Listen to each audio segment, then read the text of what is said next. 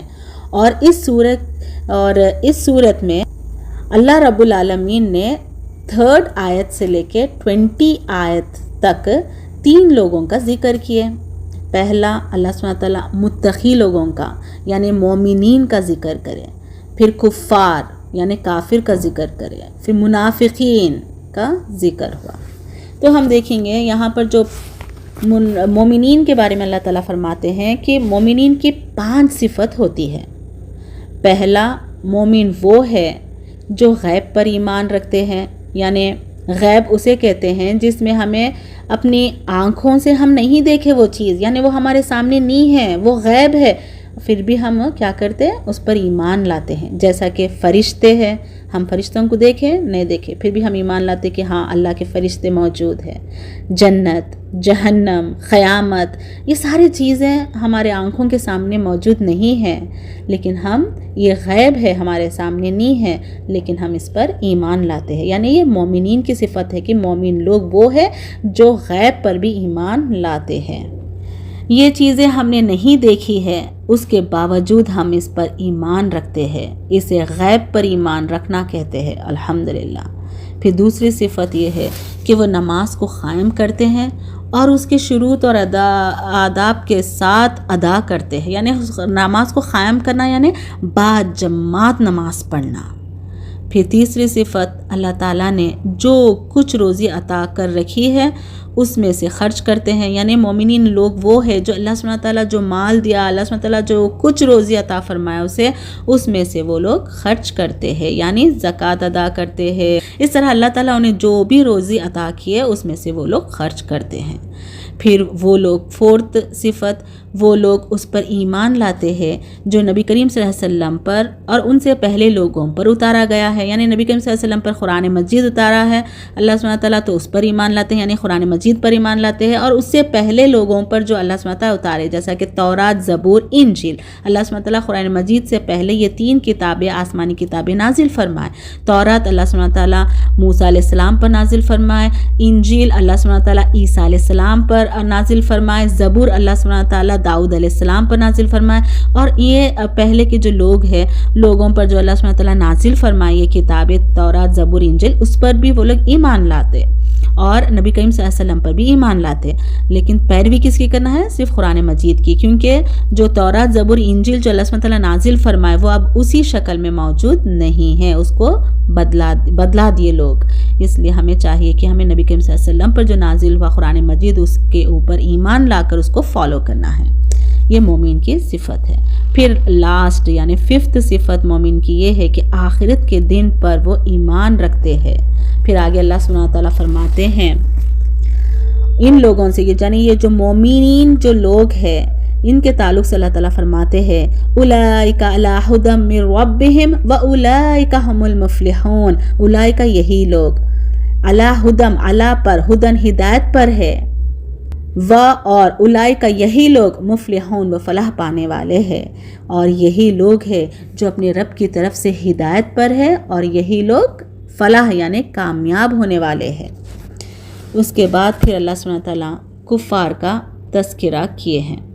اللہ تعالیٰ فرماتے ہیں، اللہ تعالیٰ کے نبی کریم صلی اللہ علیہ وسلم فرماتے ہیں کہ کافروں کو آپ کا، یعنی اللہ سبحانہ و تعالیٰ اپنے نبی کریم صلی اللہ علیہ وسلم سے فرما رہے، جب نبی کریم صلی اللہ علیہ وسلم دعوت دیتے تو کافر لوگ جو ہے وہ لوگ ایمان نہیں لاتے، تو اللہ سبحانہ و تعالیٰ فرما رہے اب نبی کریم صلی اللہ علیہ وسلم سے کہ آپ کافروں کو آپ کا ڈرانا اور نہ ڈرانا دونوں برابر ہے، یہ لوگ ایمان لانے والے نہیں ہیں، اس لیے کہ اللہ سبحانہ و تعالیٰ ان کے دلوں پر مہر لگا دی ہے، ان کے کانوں پر مہر لگا دی ہے، ان کی آنکھوں پر پردہ ہے، اور ان کے لیے دردناک عذاب ہے۔ اللہ تعالیٰ فرما رہے ہیں ختم اللہ علی قلوبہم وعلی سمعہم وعلی ابصارہم غشاوۃ ولہم عذاب عظیم، یعنی ختمہ مہر لگا دی علی قلوبہم ان کے دلوں پر، وعلی سمعہم ان کے کانوں پر،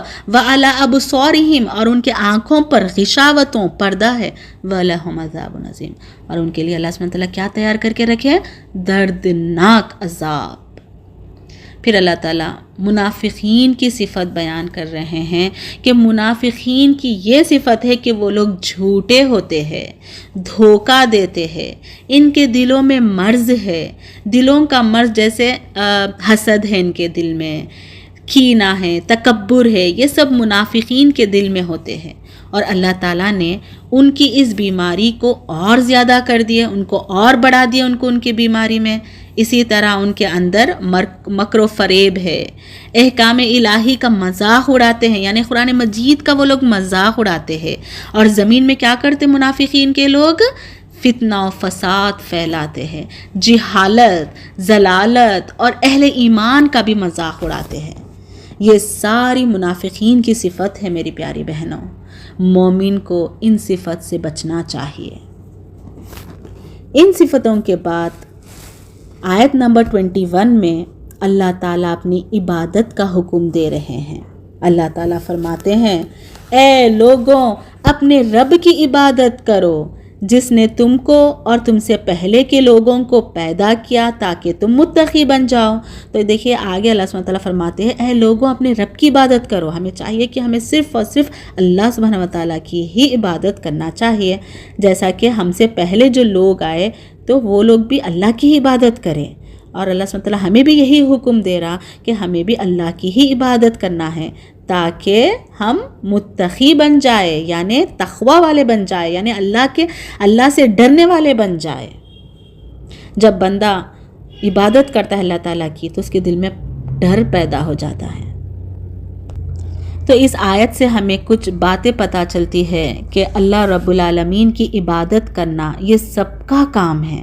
قرآن مجید کے مطابق صرف مسلمان ہی نہیں ہے، اور یہ تو ساری دنیا والوں کے لیے نازل کی گئی۔ قرآن مجید صرف اور صرف دنیا کے حد تک نہیں ہے، یعنی صرف مسلمان کے حد تک نہیں ہے۔ اللہ سبحانہ تعالیٰ قرآن مجید کو ساری کائنات میں سارے لوگوں کے لیے نازل کی گئی ہے۔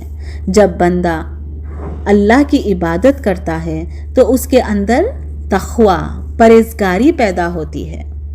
پھر اللہ سبحانہ و تعالیٰ آیت نمبر 23 سے 24 میں اللہ تعالیٰ یہاں پر چیلنج کرتے ہیں۔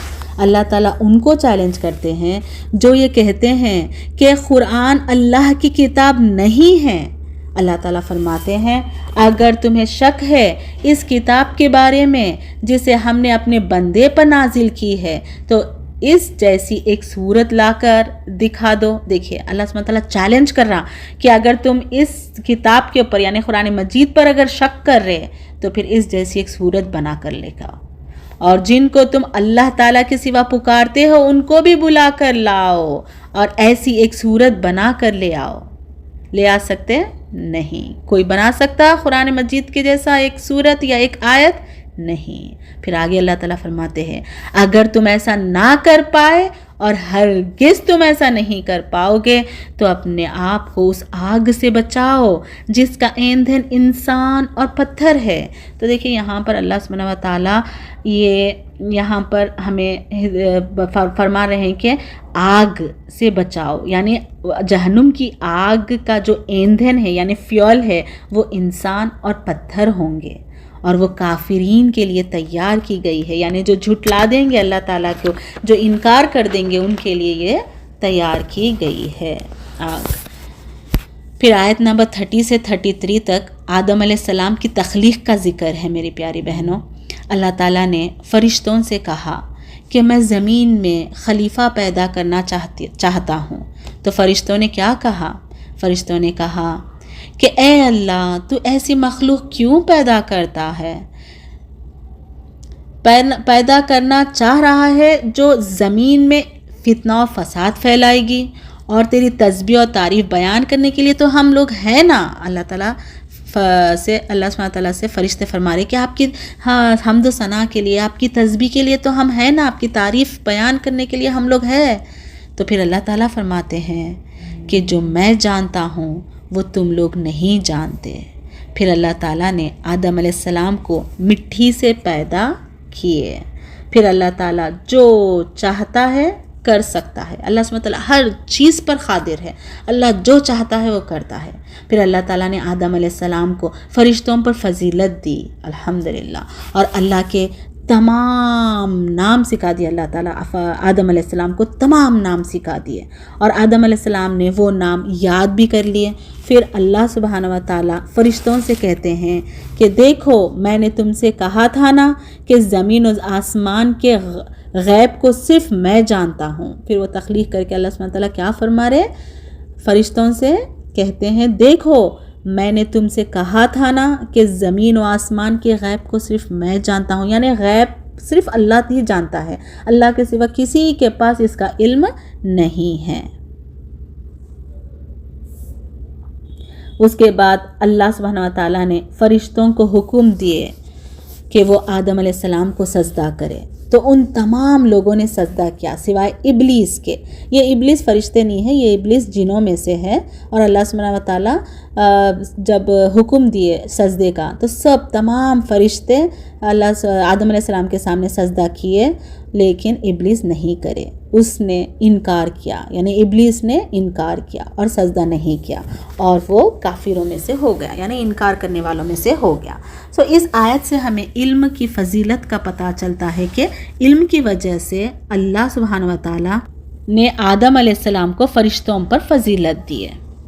اور ابلیس کیا ہے؟ ابلیس فرشتوں میں سے تو نہیں تھا، بلکہ وہ جنوں میں سے تھا، لیکن جب اللہ سبحانہ و تعالیٰ نے آدم علیہ السلام کو سجدہ کرنے کا جب حکم دیا تو اس میں ابلیس بھی مخاطب تھا، اور شیطان کو بھی اللہ نے حکم دیا، لیکن اس نے نہیں کیا، اور اللہ نے اسے مردود قرار دیا۔ جب وہ اللہ سبحانہ وتعالی حکم دیے سجدے کے لیے تو ابلیس جب چھٹلا دیے تو پھر دیکھیے اللہ سبحانہ وتعالی شیطان کو بھی اللہ نے حکم دیا تھا، لیکن وہ چھٹلا دیا، اور وہ کیا ہو گیا؟ مردود میں سے ہو گیا، مردود قرار دے دیا اللہ تعالیٰ اسے۔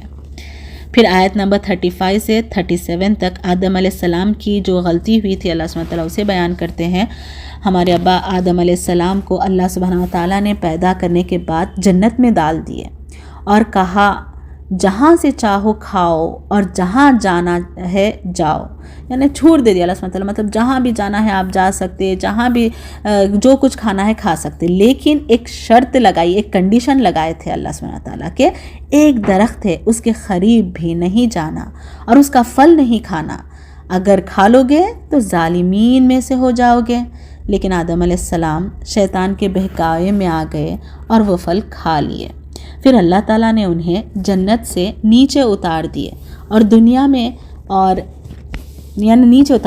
دنیا میں اتار دیا اور کہا کہ تم آپس میں ایک دوسرے کے دشمن ہو۔ اب یعنی شیطان، اب یہاں سے معلوم ہو گیا کہ شیطان انسان کا کھلا کھلا دشمن ہے، اور ایک مسلمان جب غلطی کرتا ہے تو وہ اپنی غلطی پر نادم ہوتا ہے، لہٰذا آدم علیہ السلام بھی غلطی پر نادم ہوئے اور اللہ سبحانہ تعالیٰ نے انہیں چند کلمات سکھائے، اور وہ کلمات یہ کلمات کے ذریعے آدم علیہ السلام نے اللہ سبحانہ تعالیٰ سے توبہ کی۔ آدم علیہ السلام کی یہ جو دعا ہے ربنا ظلمنا انفسنا وان لم تغفر لنا وترحمنا لنکونن من الخاسرین، یعنی اللہ سبحانہ وتعالی آدم علیہ السلام کی یہ جو دعا ہے، یہ دعا کا مطلب ہے اے ہمارے رب، ہم نے اپنی جانوں پر ظلم کیا ہے، اور اگر تو ہمیں نہ بخشے گا اور ہم پہ رحم نہ کرے گا تو ہم خسارہ اٹھانے والوں میں سے ہو جائیں گے۔ تو یہ دعا اللہ سبحانہ وتعالیٰ آدم علیہ السلام کو سکھائی، پھر آدم علیہ السلام دعا کرے، اپنی غلطی پہ نادم ہوئے اور اللہ سے توبہ کی۔ تو کچھ لوگ ایسا سمجھتے ہیں کہ آدم علیہ السلام نے عرش پہ محمد صلی اللہ علیہ وسلم نام دیکھ کر کے نبی کریم صلی اللہ علیہ وسلم کا وسیلہ لگا کر یہ معافی مانگی، جبکہ یہ بات من گھڑت ہے میری پیاری بہنوں۔ اللہ نے خود آدم علیہ السلام کو کلمات سکھائے، اور اس واقعے سے یہ پتہ چلتا ہے کہ غلطی دو لوگوں سے ہوئی ہے، شیطان سے بھی ہوئی اور آدم علیہ السلام سے بھی ہوئی، لیکن آدم علیہ السلام نے توبہ کر لی اور شیطان نے توبہ نہیں کی۔ آدم کی اولاد گناہ ہو جانے کے بعد توبہ کر لیتی ہے، یعنی جب بھی ہم سے گناہ ہو جاتا ہے تو فوراً رجوع ہونا ہے اللہ کی طرف، لیکن شیطان اور اس کے ساتھیاں جو بھی ہے، شیطان اور ساتھیوں کے جو شیطان کے ساتھ جو ہے وہ توبہ کی توفیق بھی نہیں ملتی ان لوگ کو، اس لیے کہ وہ تکبر اور گھمنڈ میں پڑے ہوئے ہیں۔ تو دیکھیے اللہ سبحانہ و تعالیٰ آدم علیہ السلام سے بھی غلطی ہوئی اور ابلیس سے بھی غلطی ہوئی، لیکن آدم علیہ السلام اللہ سے کلمات سیکھ لیے، دعا سیکھ لی، نادم ہوئے اپنے غلطی پہ اور رجوع ہو گئے، لیکن شیطان تکبر کی وجہ سے، گھمنڈ کی وجہ سے، ایگو کی وجہ سے اللہ کی طرف رجوع نہیں ہوئے۔ تو ہمیں بھی چاہیے، اس سے ہمیں یہ لیسن مل رہا کہ ہماری غلطی پر ہمیں نادم ہو کر فوراً اللہ کی طرف رجوع ہونا چاہیے، نہ کہ ہمارے اندر ایگو، ہمارے اندر اگر تکبر اور گھمنڈ ہے تو ہم اللہ کی طرف توبہ کی توفیق ہمیں نصیب نہیں ہوگی۔ تو ہمارے اندر سے وہ چیزیں نکالنا ہے، تکبر، گھمنڈ جو شیطان کے اندر ہے، اور ہمیں اپنے غلطیوں پر نادم ہو کر اللہ کے سامنے جھک جانا ہے، اللہ کی طرف رجوع ہو جانا ہے۔ پھر آیت نمبر 38 اور 39 میں ہمیں کس چیز کی اتباع کرنی چاہیے اس کا ذکر ہے۔ جب اللہ سبحانہ و تعالیٰ نے آدم علیہ السلام کو زمین پر بھیج دیے اور اتباع کرنے کا حکم دیے، کہا کہ جب تم زمین پر جا رہے ہو تو میری طرف سے جو بھی ہدایت پہنچے اس کی پیروی، تابعداری کرنا، بولے اللہ تعالیٰ، اور جو اس کی تابعداری کریں گے ان پر نہ کوئی خوف ہوگا اور نہ کوئی غم ہوگا۔ تو یہاں پر اللہ سبحانہ تعالیٰ کی طرف سے جو بھی ہدایت آئے گی اس پر پیروی کرنا ہے، یعنی اس کو فالو کرنا ہے، اس کو اوبے کرنا ہے، اس کے تابعداری کرنا ہے، اور جو بھی تابعداری کرے گا تو پھر اس کو کبھی کسی چیز کا خوف ہوگا اور نہ کسی غم ہوگا، نہ کوئی غم ہوگا۔ یعنی ہمیں احکامات الہی اور سنت رسول صلی اللہ علیہ وسلم کی تابعداری کرنے کا یہاں پر حکم ہے، لہٰذا ہمیں اس کی پیروی کرنی چاہیے۔ اور پھر آگے اللہ سبحانہ تعالیٰ فرماتے ہیں کہ پھر جن لوگوں نے میرے احکاماتوں کو جھٹلایا، یعنی فالو نہیں کرا، یعنی ریجیکٹ کر دیا اپنے اماموں کی وجہ سے، یا پھر انہوں نے قرآن میں اوپر اپنے اماموں کے اقوال کو امپورٹنس دے دیے، یا پھر اپنے لوگوں اور اپنے پیروں کے اقوال یا پھر مریدوں کے اقوال کو اگر کتاب اللہ پر ترجیح دی تو پھر ہماری آیتوں کو جھٹلایا، تو پھر یہ جہنمیوں میں سے ہے اور اسی میں وہ ہمیشہ ہمیشہ رہیں گے، بلکہ بولے اللہ تعالیٰ۔ پھر اللہ سبحانہ تعالیٰ آیت نمبر 40 سے 73 تک بنی اسرائیل پر جو نعمتیں اللہ سبحانہ تعالیٰ نازل فرمائے ہیں، وہ نعمتیں جو عطا کیے اس کا ذکر ہے۔ اللہ تعالیٰ نے بنی اسرائیل پر ظاہری اور باطنی نعمتیں، بہت ساری نعمتیں عطا فرمائیں، جیسا کہ مثلاً بنی اسرائیل میں کثرت سے انبیاء اکرام آئے، انہیں دنیاوی خوشی دے رکھی تھی اللہ سبحانہ و تعالیٰ، اور عقید توحید بھی دیے تھے اللہ سبحانہ و تعالیٰ، اسی طرح ایمان کی نعمت سے سرفراز کیے تھے، فرعون کے مظالم سے ان کو نجات عطا کی تھی، حضرت موسیٰ علیہ السلام کی قیادت میں انہوں نے مصر سے ہجرت کی تھی، راستے میں فرعون کا جو لشکر پڑ گیا تھا، اللہ رب العالمین نے انہیں ایسی لاٹھی مار کر کے ان کو ایسا راستہ دکھایا کہ ان کی آنکھوں کے سامنے فرعون کا لشکر کو غرق کر دیا اللہ تعالیٰ، اور اسی طرح سے انہیں صحرا سی میں جہاں کوئی سامان نہیں تھا وہاں ان کے لیے اللہ رب العالمین نے من و سلویٰ اتارے۔ اسی طرح جب انہیں پیاس لگی تو ان کے لیے 12 چشمے پھوڑ دیے اللہ تعالیٰ، اور بادلوں سے ان پر سایہ کیے، لیکن اتنی ساری نعمتیں دینے کے باوجود بھی ان لوگوں نے اللہ رب العالمین کے ساتھ انکار کیا، کفر کیا۔ جب من و سلوہ جب آسمان سے اترتا تھا تو وہ موسیٰ علیہ السلام سے کہتے تھے کہ جو یہ من و سلوہ اتر رہا ہے آسمان سے یہ صرف کھانا ہے، نہ پکانے کا ٹینشن، نہ کاٹنے کا ٹینشن، نہ کچھ بھی ٹینشن نہیں تھا ان لوگ کو، ڈائریکٹ آسمان سے آ رہا تھا، کھانا اچھا آرام سے مل رہا تھا۔ تو ایسی صورت میں وہ لوگ موسیٰ علیہ السلام سے کہتے ہیں کہ ہمیں ایک کھانے پہ بس نہیں ہوگا، آپ اپنے رب سے دعا کر دیجئے کہ وہ ہمیں ساگ، ککڑی، پیاز، گیہوں، اسی طرح سے وہ ہمیں ساری چیزیں دے۔ تو موسیٰ علیہ السلام نے کہا کہ تم لوگ کتنی بے وقوفی کی بات کر رہے ہو، ایک اچھی چیز کے بدلے ایک ادنا چیز مانگ رہے ہو۔ لیکن انہوں نے موسیٰ علیہ السلام کی بات نہیں مانی، اس کا انکار کیا۔ پھر آیت نمبر 83 سے 86 بنی اسرائیل سے جو کیے گئے وعدوں کا ذکر ہے، جیسا اللہ سبحانہ و تعالیٰ کے علاوہ کسی کی عبادت نہیں کرنا چاہیے، والدین کے ساتھ حسن سلوک کرو گے، اور قرابت داروں اور یتیموں مسکینوں کے ساتھ اچھا سلوک کرو گے، اور لوگوں کو اپنی باتوں سے تکلیف نہیں پہنچاؤ گے۔ تو یہ سارے وعدے اللہ سبحانہ و تعالیٰ بنی اسرائیل سے کیے تھے، جیسا تانے مارنا، کسی کا مذاق اڑا دینا جس سے لوگوں کے دل میں جو تکلیف ہو جائے، ایسے چیزیں نہیں کرنی چاہیے، اور نماز قائم کرنا اور زکوٰۃ ادا کرنا، اور یہ سب وعدے اللہ سبحانہ تعالیٰ نے بنی اسرائیل سے کیے تھے، اور یہ وعدے صرف انہی کے لیے نہیں بلکہ ہمارے اور آپ کے لیے بھی یہی وعدے ہیں۔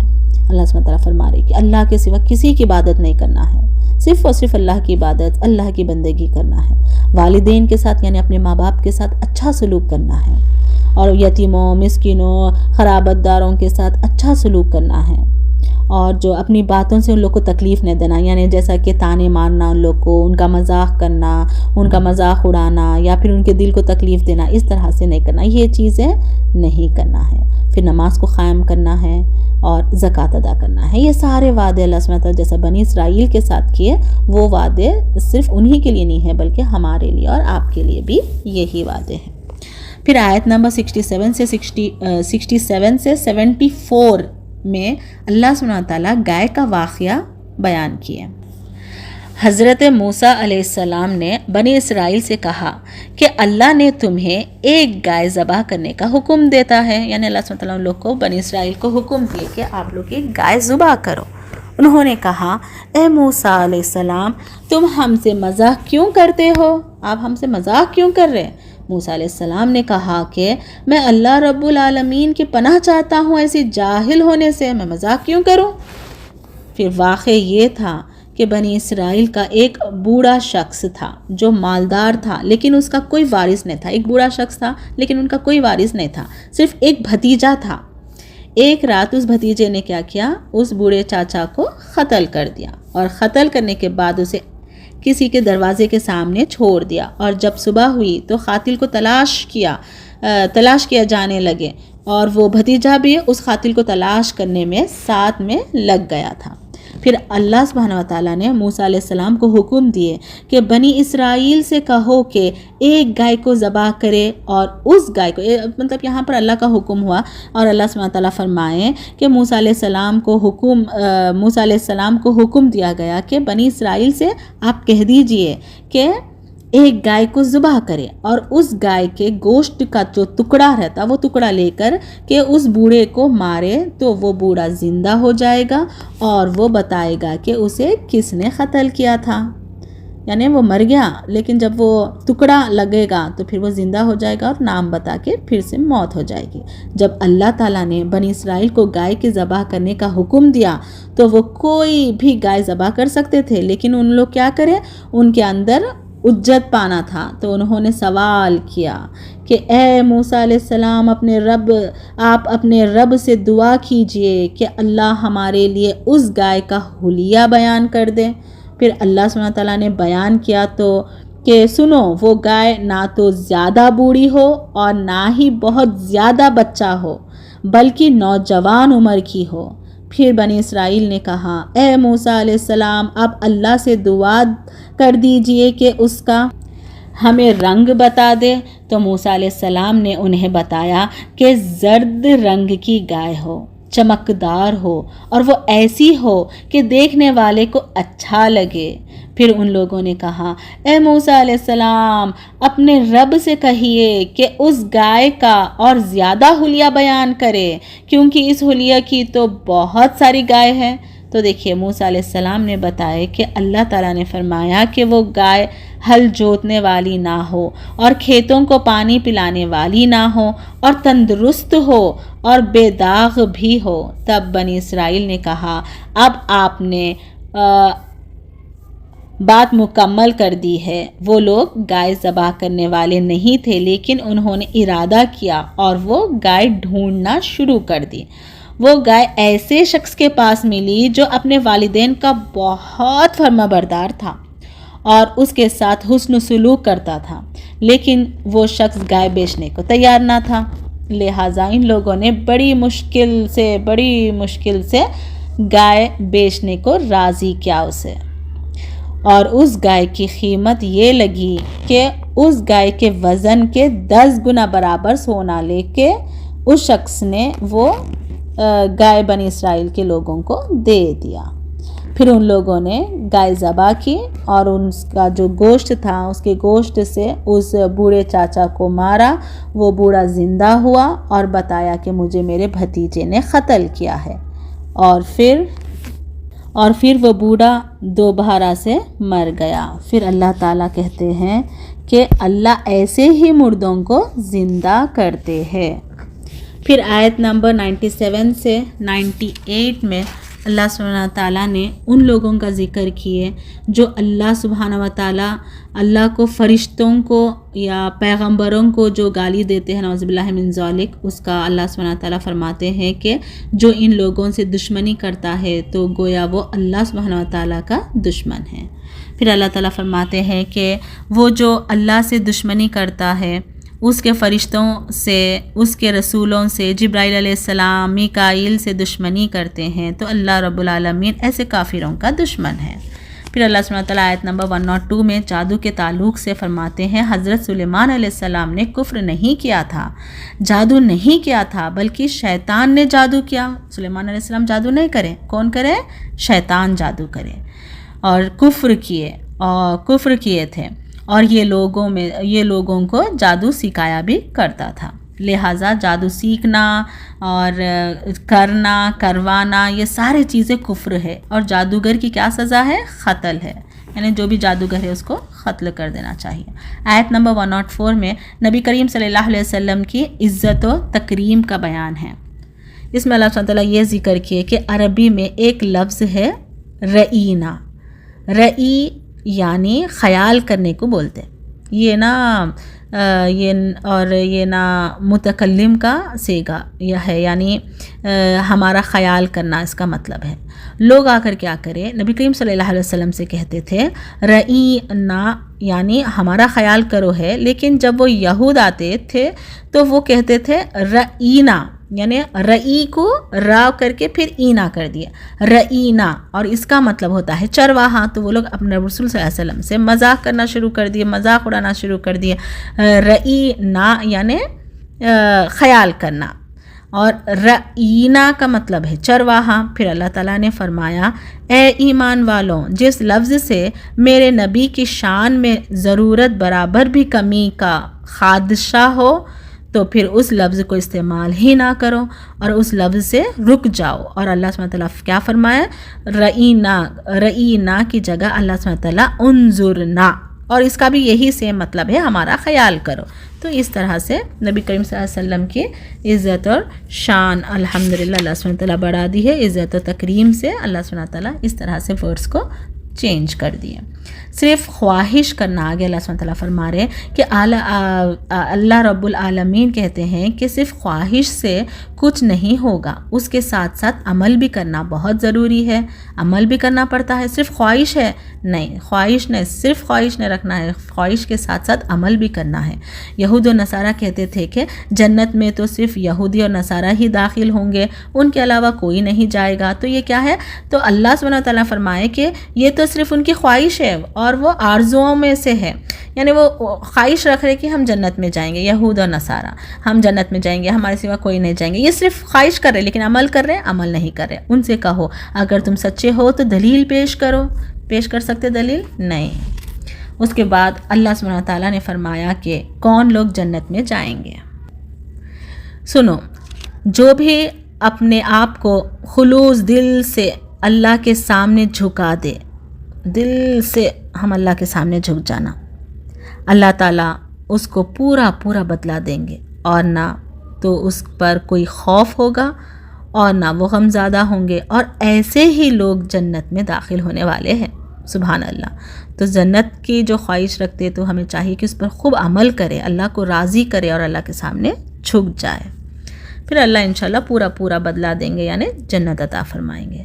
پھر آیت نمبر 124 سے 129 میں حضرت ابراہیم علیہ السلام کا ذکر خیر ہے، یعنی ابراہیم علیہ السلام دنیا کے تمام انسانوں کے امام تھے، اور اللہ سبحانہ وتعالیٰ نے انہیں اتنا بڑا مقام دیا کہ جس جگہ پر کھڑے ہو کر انہوں نے خانہ کعبہ کی تعمیر کی، اللہ سبحانہ وتعالیٰ نے اسے مسلمانوں کا مصلی بنا دیا، اور کہا کہ جب خانہ کعبہ کا طواف کریں گے تو وہاں آ کر، یعنی وہاں مقام ابراہیم پر ہر مسلمان کو 2 رکعت نماز ادا کرنی پڑے گی۔ پھر ابراہیم علیہ السلام کی چند دعاؤں کا بھی ذکر ہوا۔ انہوں نے دعا کی، اے اللہ تو اس مکہ شہر کو امن والا شہر بنا دے، آمین۔ جب حضرت ابراہیم علیہ السلام اور حضرت اسماعیل علیہ السلام خانہ کعبہ کی تعمیر کرتے جا رہے تھے تو وہ ساتھ ساتھ دعا بھی کرتے جا رہے تھے۔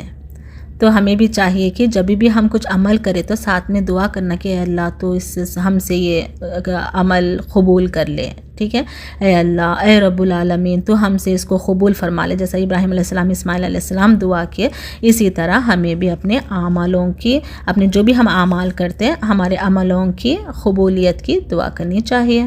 پھر اللہ اور یہ بھی دعا کرے کہ اے ہمارے رب انہی میں سے ایک رسول بھیج دے جو ان کے پاس تیری آیتوں کی تلاوت کرے، ان کو کتاب و حکمت سکھائے اور انہیں پاک کرے۔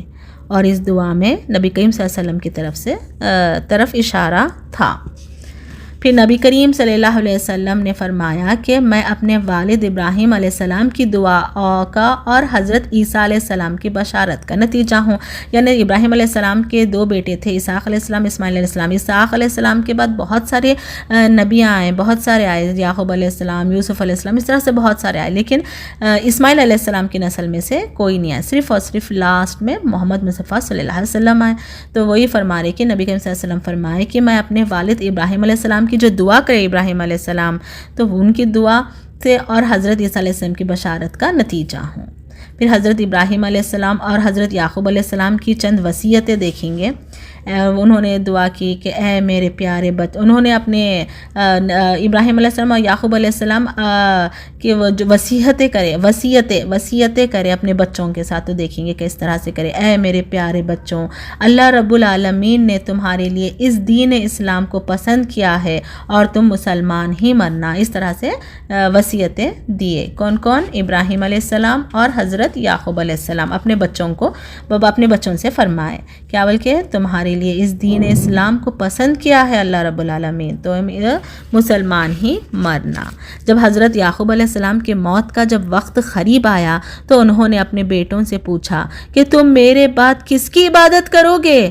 تو بچوں نے جواب دیا کہ والد آپ پریشان نہ ہو، ہم اس رب کی عبادت کریں گے جو آپ کا معبود ہے، ہمارے ابا ابراہیم علیہ السلام، اسماعیل علیہ السلام اور اسحاق علیہ السلام کے معبود ہے، یعنی رب العالمین کی ہم عبادت کریں گے۔